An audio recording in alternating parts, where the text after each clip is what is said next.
जैसे कि हम सबको इल्म है, पिछले 3 तारीख को कांग्रेस पार्टी की ओर से ले बाज़ार में एक सिंबॉलिक प्रोटेस्ट किया था। ये प्रोटेस्ट इसलिए ज़रूरी था क्योंकि यूटी एडमिनिस्ट्रेशन द्वारा 23 अगस्त 2021 को एक नोटिफिकेशन, एक बॉन्ड जारी किया जाता है। वो बॉन्ड यूटी एडमिनिस्ट्रेशंस और हमारे जितने भी डॉक्टर एक्सपीरियंस क्वालिफाइड स्टूडेंट्स थे उनके बीच में था। तो उस बॉन्ड के खिलाफ कांग्रेस पार्टी ने ये एक सिंबॉलिक प्रोटेस्ट किया था। अब ये बॉन्ड के खिलाफ ये प्रोटेस्ट क्यों ज़रूरी था, इसके विषय में आज हमने ये प्रेस कॉन्फ्रेंस रखा है। तो जहाँ तक हमारा कहना है कि ये एक तो अनकॉन्स्टिट्यूशनल है, अनडेमोक्रेटिक है, एंटी पुअर है और ये फोर्सफुली हमारे ऊपर थोपा जा रहा है। तो इस विषय में मैं सबसे पहले, मेरे साथ जो प्रेस कॉन्फ्रेंस में नमग्याल जी बैठे हैं जो कि लोअर लेकर काउंसलर है, और वहाँ छपक जी अपर लेकर काउंसलर, साथ ही साथ हमारे यूथ के वाइस प्रेसिडेंट, और मेरे साथ स्मनला जी हमारे ससपोल कंस्टिट्यूंसी का ऑनरेबल काउंसलर है। तो मैं गुजारिश करूंगा छपक जी से, ये किस तरह अनकॉन्स्टिट्यूशनल है उसके बारे में आप थोड़ा सा बोले।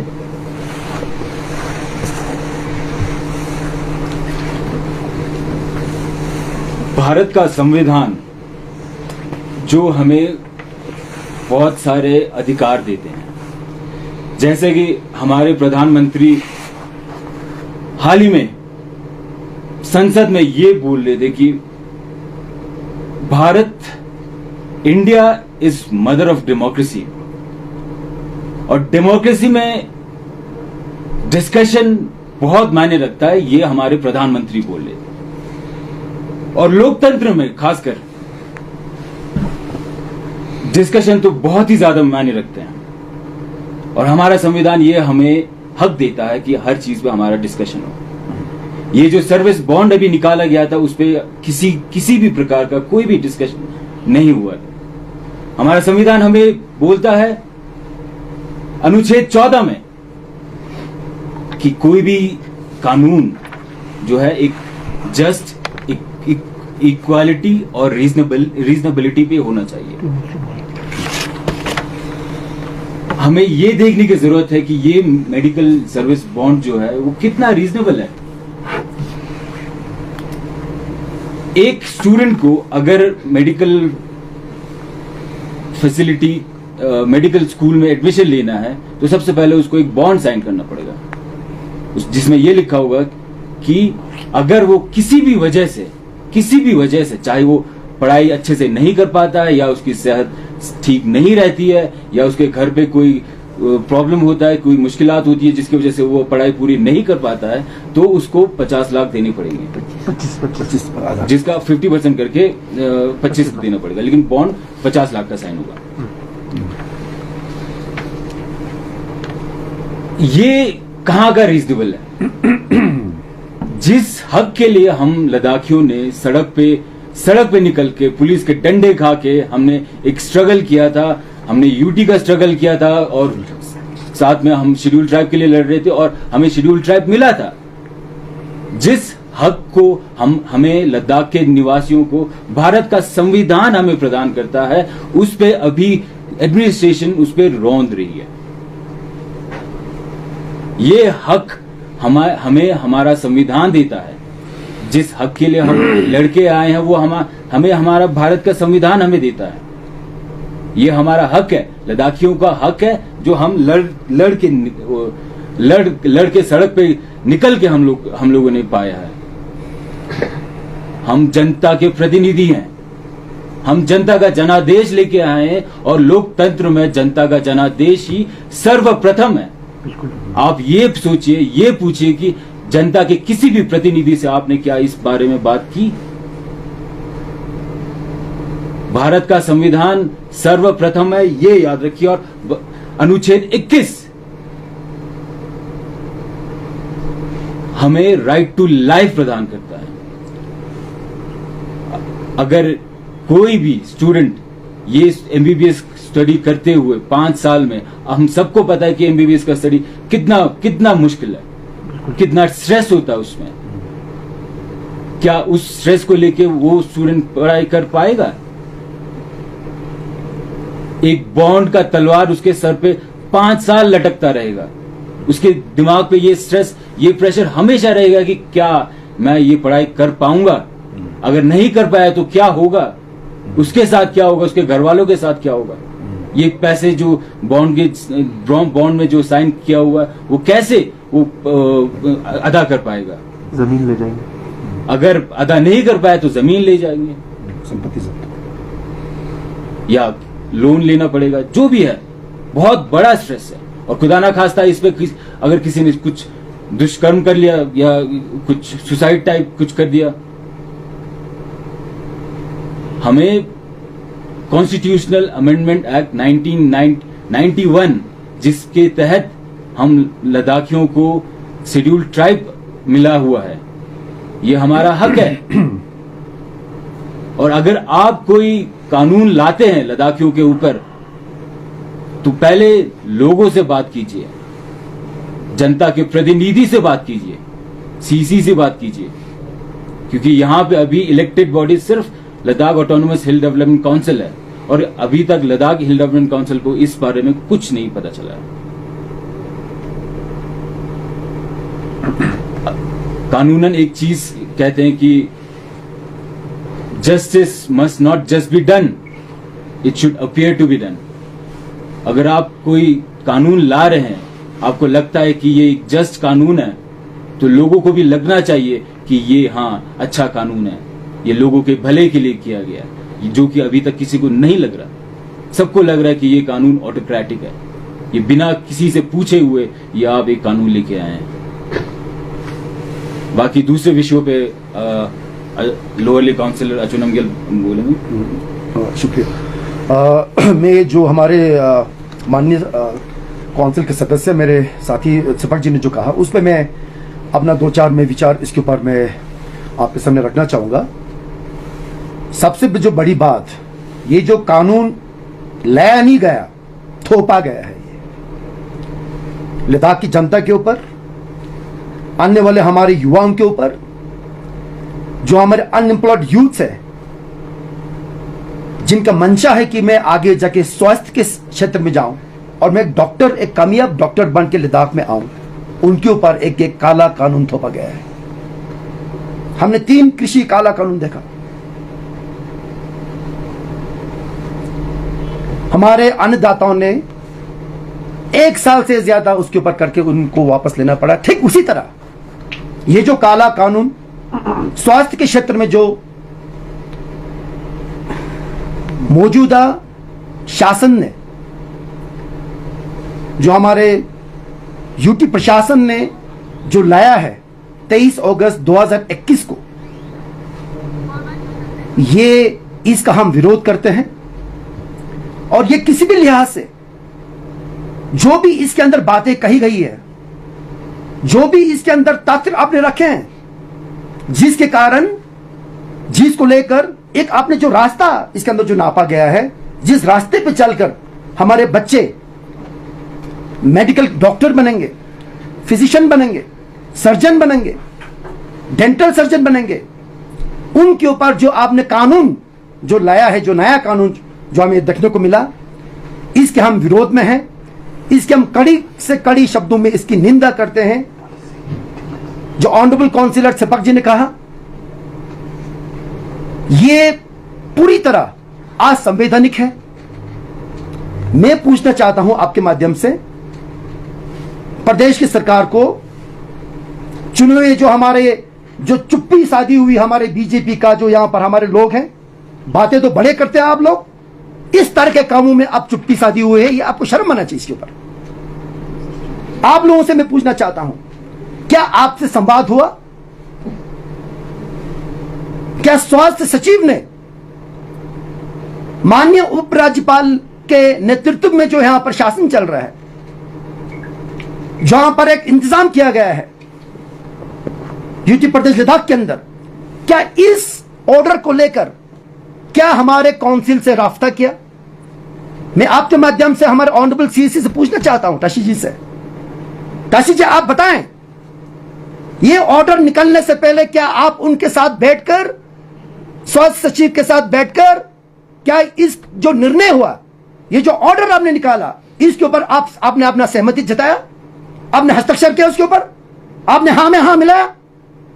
मैं पूछना चाहता हूं हमारे कारगिल के ऑनरेबल सीसी से, क्योंकि ये दोनों जो संस्थान है हमारे लद्दाख के अंदर, चुने हुए प्रतिनिधियों का एक पुख्ता इंतजाम है, जिसके बदौलत पर लद्दाख को केंद्र शासित प्रदेश बनने से पहले जो भी कानून यहां लाया जाता था, जो भी निर्णय होता था यहां का, जो कि लद्दाख के हित में जो बातें कही जाती थी, चाहे वो स्वास्थ्य से जुड़ा हो, शिक्षा से जुड़ा हो, पर्यटक से जुड़ा हो, किसी भी जिन चीजों से भी जुड़ा हो, यहां पर लोगों से पूछकर, उस पर संवाद कर कर, काउंसिल में डिस्कशन कर कर, जितने भी अधिकारी हैं उनसे सबसे राफ्ता कर कर, डिस्कशन कर कर एक इंतजाम किया जाता था।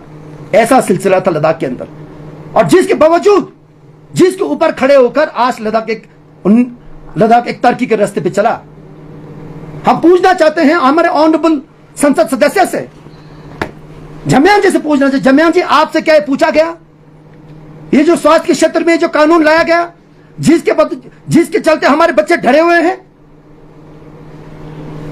डॉक्टर करना तो दूर की बात, डॉक्टर करने के लिए यहां आना तो दूर की बात, अब वो कतरा रहे हैं, क्या मैं डॉक्टर करूं कि नहीं करूं?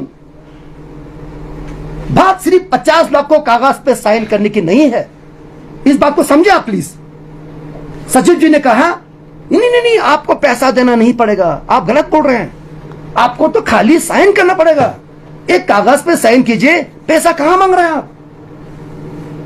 ऑनरेबल छपाक जी ने जो कहा वो बात सही है, कल को उनका घर में कुछ हादसा हो जाता है, या किसी कारण वो नहीं कर पाता आगे, किसी कारण वो आपने पढ़ाई को वापस लद्दाख आके, क्योंकि उन्होंने बॉन्ड साइन किया है, वापस आके यहां पर 5 साल का जो या जो यहां पर आपको जो सर्विस देना पड़ेगा, जो अनिवार्य है, अगर वो नहीं कर पाता है तो उसके ऊपर ये डर का ये ख्वाब मंडा रहा था कि मैं 50 लाख कैसे अदा करूंगा। तो ये जो कानून आपने लद्दाख के लोगों के सामने जो लाया, जब कांग्रेस पार्टी ने इसके ऊपर विचार की, बच्चे हमारे पास आए, बच्चे हमारे रोते रोते दुखी होकर डर कर हमारे बच्चे जब हमारे पास आए, क्योंकि हम विपक्ष के दल हैं, हमारा कर्तव्य बनता है, संविधान हमें कहता है, क्यों आप लोग विपक्ष में हो, आप लोग मजलूम को उठाओ, आप लोग जनप्रतिनिधि हो, लोगों ने आपको चुन के भेजा है, आपका फर्ज बनता है यहां पर जो अगर अन्याय हो रहा है आपके साथ, अगर आपके साथ विचारधाराओं में आपके साथ अन्याय हो रहा है, लद्दाख में अगर कुछ इस तरह से कानून बनाया जाए जो जनहित में नहीं होगा, तो उसके ऊपर आपका चिल्लाना संवैधानिक अधिकार है हमारा। उसके चलते हमारे बच्चे हमारे ऑनरेबल काउंसिलर के पास आए, उन्होंने हमें आग्रह की उन्होंने कि सर प्लीज हम तो फंस गए, अब हम तो फंस गए, चूंकि अब हम फंस गए हैं, अब आगे क्या करें? क्या हम रोए? क्या हम तड़प कर आगे जाके हस्ताक्षर करके आए? हम क्या करें? हमारे सामने अब रास्ता ही कहां है? जब कांग्रेस पार्टी ने इसके ऊपर चिल्लाना शुरू किया, हमने एक छोटा सा आक्रोश यात्रा निकाला कुछ दिन पहले, हम माननीय उपराज्यपाल लेफ्टिनेंट गवर्नर आर.के. माथुर जी से जाके मिले, उनको भी हमने पूरा तफसील से इनके बारे में हमने उनके ऊपर इस विषय को हमने उनके टेबल पे रखा। हम उनके शुक्रगुजार हैं, उन्होंने हमारे बात को अच्छी तरह से सुना, आश्वासन दिया इसके ऊपर वो कुछ एक ठोस कदम उठाएंगे, इसके ऊपर चर्चा करेंगे, इसके ऊपर जो एक थॉट प्रोसेस जो होना चाहिए, जो हमने अपील की, हमें उम्मीद है आने वाले दिन में उसको देखने को मिलेगा। मगर जब कांग्रेस ने जब चिल्लाया तब जाके उन्होंने कहा, तब जाके हमारे स्वास्थ्य सचिव ने प्रेस कॉन्फ्रेंस की, तब जाके इस ऑर्डर को लोगों के सामने लाया गया, तब जाके आप कह रहे हैं कि भाई एक ऑर्डर पब्लिक में लाया आपने। तो मैं ज्यादा नहीं कहूंगा, फिर हमारे ऑनरेबल जी बोलेंगे। तो मैं ये बोलना चाहता हूं आपकी तरफ से कि ये जो कानून को वापस लेना पड़ेगा, इसके ऊपर संशोधन करना पड़ेगा, इसके ऊपर जिस तरह से सब लोग चाहते हैं उसी तरह से इसको करना पड़ेगा। बॉन्ड के खिलाफ आप नहीं है, हम लोग बॉन्ड के खिलाफ नहीं है, मगर 50 लाख का जो सीमा आपने रखा है उसको नीचे लाना पड़ेगा। और जो आपने 10 महीने का जो वेटिंग पीरियड रखा हुआ है मेडिकल कोर्स करने के बाद, उसको 3 महीने तक लाना पड़ेगा, वो बहुत जरूरी है। तो और सारे कई इसके ऊपर विषय में अस्माला जी आप इसके ऊपर और आगे बताएं। शुक्रिया। जुले और सलाम। हम लोग ये कह रहे हैं कि ये बॉन्ड, इस पे हम 4 पॉइंट्स रेज कर रहे हैं। पहला कि ये असंवैधानिक है, अनकॉन्स्टिट्यूशनल है। मुझ में और मेरे संवैधानिक हक के बीच में आप कौन होते हैं आने वाले, वो भी हमसे बिना पूछे, ये हम सवाल पूछ रहे हैं, जो हमारे सेवक जी ने बहुत ही डिटेल में बताया आपको। उसके बाद हम ये कह रहे हैं कि ये अनडेमोक्रेटिक है, लोकतांत्रिक तरीके से इसको इंप्लीमेंट नहीं किया गया। वो हमारा दूसरा पॉइंट है। उस पे अचो नमग्याल ने बहुत अच्छे से बताया कि जब हमने चिल्लम चिल्ली शुरू करी तब जाके इन्होंने अब कह रहे हैं कि एलएचडीसी को देना हमने भेजा है। वो भी भेजा है, पूछ नहीं रहे, भेजा है कि ये ऐसा हमने निकाला था। उसके बाद तीसरा जो बहुत ही महत्व है वो है एंटी पुअर एंटी मेरिट। ये गरीबों के हित के खिलाफ है, और जो मेरिटोरियस स्टूडेंट्स हैं, अगर वो गरीब है तो उसके ये खिलाफ जा रहा है। वो कैसे? हम जनप्रतिनिधि हैं, हम लोगों की आवाज है। मुझे और मेरे को पर्सनली सेक्रेटरी साहब से क्या कोई कुछ नहीं है दिक्कत। लोग क्या कह रहे हैं? मुझे एक फोन आया एक बच्ची का, उसका नाम मैं नहीं बता पाऊंगा क्योंकि वो अभी आउटसोर्सिंग में, वो एमबीबीएस के डॉक्टर है, आउटसोर्स्ड पोस्ट पे है वो। उनको पीजी करने के लिए, पढ़ने के लिए बाहर जाना है, पर वो डर रही है क्योंकि उसके लिए उन्हें बॉन्ड साइन करना पड़ेगा, और खुदा ना खास्ता अगर कुछ गलत हो गया हमसे पूछ के तो होगा नहीं, एक्सीडेंट कुछ होगा तो हमसे पूछ के होगा नहीं। चलो वो एक्सीडेंट भी छोड़ो, फेल हो गई, वो फेल होने का तो हक है ना बच्चे को। हर कॉलेज में होता है कि 1 साल 2 साल, हर कॉलेज का अपना लिमिट होता है, 3 बार फेल हुआ तो निकाल देंगे, कुछ ना कुछ होता है ना। उसको डर लग रहा है कि मैं 25 लाख कैसे भरूंगी, मैं गरीब हूं, मेरे घर में मैं पहला इंसान हूं जिसको जॉब मिला है, अब मैं कैसे भरूंगी ये? अगर नहीं भर पाई तो जमीन का, इन्होंने उस पर लिखा हुआ है, बॉन्ड में लिखा है कि आपकी जमीन से वो भरपाई करेंगे। मतलब तानाशाही का भी कोई सीमा होता है यार, ये क्या है? तो ये एंटी पुअर एंटी मेरिट है क्योंकि वो बहुत अच्छा पढ़ाई में है। वो लड़की, उसी के बेसिस पे उसको जॉब भी मिला। अभी उसने फटाफट जॉब लिया आउटसोर्सिंग वाला, क्योंकि उसको उसके घर पे कमाई की जरूरत थी। अब वो पीजी करने नहीं जा पा रही है क्योंकि वो डरी हुई है। तो ये एंटी पुअर और एंटी मेरिट है। आप डिस्करेज कर रहे हैं हमारे बच्चों को। आप कह रहे हैं जॉब्स खाली हैं, पोस्ट खाली हैं, उसके लिए लोग पढ़ ही नहीं पा रहे, जॉब उसके लिए अप्लाई कहां करेंगे? आप डिस्करेज कर रहे हैं। चौथा हमारा पॉइंट है, ये ऑटोक्रेटिक है, ये तानाशाही है। मैं फिर से साफ शब्दों में कहना चाहता हूं, मुझे पता है उनको अच्छा नहीं लगेगा, लेकिन ये है, तानाशाही चल रहा है। एलजी साहब के नेतृत्व में तानाशाही चल रहा है। नहीं तो आप पब्लिक में आइए और बताइए कि कैसे ये तानाशाही नहीं है। आप कह रहे हैं कि हमारे पुराने बड़े सीनियर डॉक्टर जो बाहर काम कर रहे हैं लद्दाख आने को तैयार नहीं है। क्यों आएंगे लद्दाख? आप इतने क्वालिफाइड डॉक्टर्स को यहां मेडिकल ऑफिसर बनाने बुला रहे हैं। वो बाहर परमानेंट जॉब्स पे, अच्छे खासे परमानेंट जॉब्स पे, अपने क्वालिफिकेशन के हिसाब से, एक्सपीरियंस के हिसाब से उनको जो काम मिला हुआ है वो छोड़ के यहां जो जॉब परमानेंट नहीं है, जो पोस्ट परमानेंट नहीं है, उस पर क्यों आएंगे? आप खुद सोचिए ना। कोई भी आम आदमी जिसने थोड़ा भी पढ़ा है उसको समझ में आ जाएगा। आप दीजिए, आप उनके ऊपर चाबुक चलाने की बजाय आप इंसेंटिवाइज कीजिए। और इसका एग्जाम्पल आपने खुद दिया, सेक्रेटरी साहब ने खुद दिया। इन्होंने कहा कि एनएचएम में जब हमने पोस्ट निकाला तो कर्नाटका से भी लोग आ गए। आप खुद सोचिए, कर्नाटका से लद्दाख में क्यों आएंगे जॉब करने? वो इसलिए आए हैं क्योंकि उनको बहुत अच्छी सैलरी दे रहे हैं, 1-1.5-2 लाख तक सैलरी दे रहे हैं, लेकिन वो परमानेंट जॉब नहीं है। वो हमारे डॉक्टर्स आएंगे, आप उनको अच्छे इंसेंटिवाइज वो करके आप उनको अच्छी सैलरी दीजिए, परमानेंट जॉब्स निकालिए। दम है, अगर आप अपने आप को एक एडमिनिस्ट्रेटर कहने का आप वो रखते हैं दम, तो पहले जॉब तो निकालिए। 2.5 साल से कर क्या रहे हो आप लोग यार? मुझे तो समझ ही नहीं आ रहा है। आप लोग बैठ के ऑफिस में इस तरह के तानाशाह वाले पॉलिसीज आप बनाते बैठे हुए हो। आप जॉब निकालिए ना पहले। परमानेंट, मैंने खुद बात किया, हमारे सारे बाहर जो डॉक्टर्स हैं सबसे बात किया, वो लोग आने को तैयार हैं सर। आप उनके एक्सपीरियंस, आप उनके क्वालिफिकेशन के हिसाब से आप उनको परमानेंट पोस्ट निकाल के दीजिए, आप उनको अच्छी सैलरी दीजिए, देश भर से ज्यादा अच्छा सैलरी दीजिए। जब हमारे सियाचिन पे जो आर्मी वालों को अगर अच्छा एक्स्ट्रा सैलरी मिलता है तो हमारे डॉक्टर्स को क्यों नहीं दे सकते आप? वो भी तो जान बचाते हैं, उनको आप एक्स्ट्रा सैलरी क्यों नहीं दे सकते? दीजिए, वो लोग आने को तैयार हैं। मैं मिलाऊंगा आपको उनसे। आप लोग तो बात करते नहीं है हमसे। डायरेक्ट साइन करके निकाल देते हैं बॉन्ड। बात हम करते हैं, फोन हमें आते हैं, क्योंकि उन्होंने हमें वोट दिया है, वो आने को तैयार है। आप इंसेंटिवाइज कीजिए। आपका बजट खर्च हो नहीं पा रहा है आपसे, 20-30% तो खर्च हुआ आपका पिछले साल, पैसा वापस जा रहा है। इससे अच्छा आप लोग इंसेंटिवाइज करके डॉक्टर्स को इंसेंटिवाइज कीजिए, पोस्ट निकालिए, परमानेंट जॉब्स निकालिए। आप लोग खुद सोचिए, क्या आपको मालूम है एमबीबीएस का पीएससी 2018 में हुआ था, उसके बाद नहीं हुआ, एक भी परमानेंट पोस्ट नहीं निकला एमबीबीएस का। बीडीएस का 14 साल पहले हुआ था, 14 साल पहले, उसके बाद एक भी परमानेंट पोस्ट नहीं निकला। और आप लोग यहां बैठ के अपनी, आप यहां पे दिखा रहे हो कि आप कितने बड़े ऑफिसर हो। अरे भैया, एक जॉब तो निकालो पहले। मेडिकल कॉलेज है हमारे पास एक भी। आप लोग किस हिसाब से इतने चौड़े होके ऐसे ऐसे बॉन्ड्स हमारे ऊपर थोप रहे हो? एक भी मेडिकल कॉलेज है क्या? हमारे पास एकेडमिक पोस्ट हैं क्या? हमारे पास असिस्टेंट प्रोफेसर की पोस्ट हैं, कंसल्टेंट्स की पोस्ट हैं?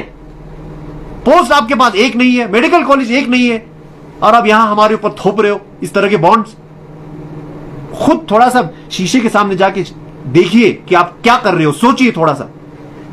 हम लोग जब चिल्लाने लगे तो आप जाके आप कह रहे काउंसिल को हमने भेजा है 7-8 महीने के बाद। तब तक बच्चे साइन भी कर चुके हैं, हमारे बेचारे बच्चे। 12वीं के बाद क्या पता होता है बच्चों को यार, उनसे साइन करवा दिया आपने, बताइए। हमें सड़कों पे निकलना पड़े, निकलेंगे। मैं लद्दाखी वाले प्रेस कॉन्फ्रेंस में बोलना भूल गया, ये जो असंवैधानिक है इसके खिलाफ कंप्लेन करते हुए मैंने हमारे देश के minister of tribal affairs Shri Arjun Munda ji को लेटर लिखा, एमओएस श्रीमती रेणुका जी को भी लिखा, और हमारे एमपी श्री जमयांग जी को भी लिखा। हमारे नमग्याल साहब ने पूछा क्या आपने हमारे एलएचडीसी और एमपी से पूछा? मुझे मालूम है नहीं पूछा, नहीं पूछा आपने। डायरेक्ट सीईओ एलएचडीसी को कॉपी भेजा कि ये ऑर्डर है। ऐसे नहीं चलेगा सर, बिल्कुल नहीं चलेगा। हम फिर से कह रहे हैं, आप इंसेंटिवाइज कीजिए, हमारे डॉक्टर्स आने को तैयार हैं। जवाब है आपके पास तो दीजिए इसका। आखिर में मैं लद्दाखी लोगों से एक सवाल पूछना चाहता हूं, ये एडमिनिस्ट्रेशन से नहीं है, लद्दाखी लोगों से। आप लोग सोचिएगा थोड़ा, मैं सिर्फ सवाल पूछूंगा, बताऊंगा नहीं मतलब क्या है। सवाल यह है, मान लीजिए, मुझे तो भरोसा नहीं है, लेकिन मान लीजिए अगले 1 या 2 साल में मेडिकल इंस्टीट्यूट बन जाता है और चलने लग जाता है। हमारे सेक्रेटरी साहब ने कहा 900 से ऊपर उसमें पोस्ट निकलेंगे। उन पोस्ट पे कौन से लोग आएंगे, कहां से लोग आएंगे? क्योंकि हमारे बच्चे तो दूर दूर फार फ्लंग एरिया में, आपने कहा, ये फार फ्लंग वर्ड आपने यूज किया। हमारे डॉक्टर्स ने पता है मुझे क्या बोला फोन पे? उन्होंने कहा अरे फार फ्लंग क्या होता है, वो तो हमारा घर है, फार फ्लंग तो बाहर वालों के लिए होता है। लद्दाख में हम कहीं भी जाके जॉब कर लेंगे, हमारे बच्चे वहां बिजी होंगे जॉब करने में 5 साल 3 साल, है ना? या तो बिजी होंगे या उन्होंने बॉन्ड साइन ही नहीं किया होगा तो उनको जॉब ही नहीं मिलेगा। तो फिर उस मेडिकल कॉलेज में जो अच्छे पोस्ट निकलेंगे उन पे कौन आएगा? सोचिएगा लद्दाखी लोग, आप लोग सोचिएगा कि इसके पीछे क्या कोई मंशा तो नहीं है। मुझे नहीं पता, हो सकता है, नहीं भी हो सकता है। अगर आपको सच में लद्दाखियों की चिंता है तो आप इंसेंटिवाइज कीजिए। आपके ऑफिस के बाहर लाइन नहीं लगा डॉक्टरों का तो मेरा नाम लीजिएगा, मुझे बोलिएगा, क्योंकि मैंने डॉक्टर से बात किया, उन्होंने कहा वो अप्लाई करेंगे। फिर अगर आपको लद्दाखियों की सच में चिंता है तो उनमें से छांट के जिनके पास रेजिडेंट सर्टिफिकेट है उनको पहले दीजिएगा। धन्यवाद।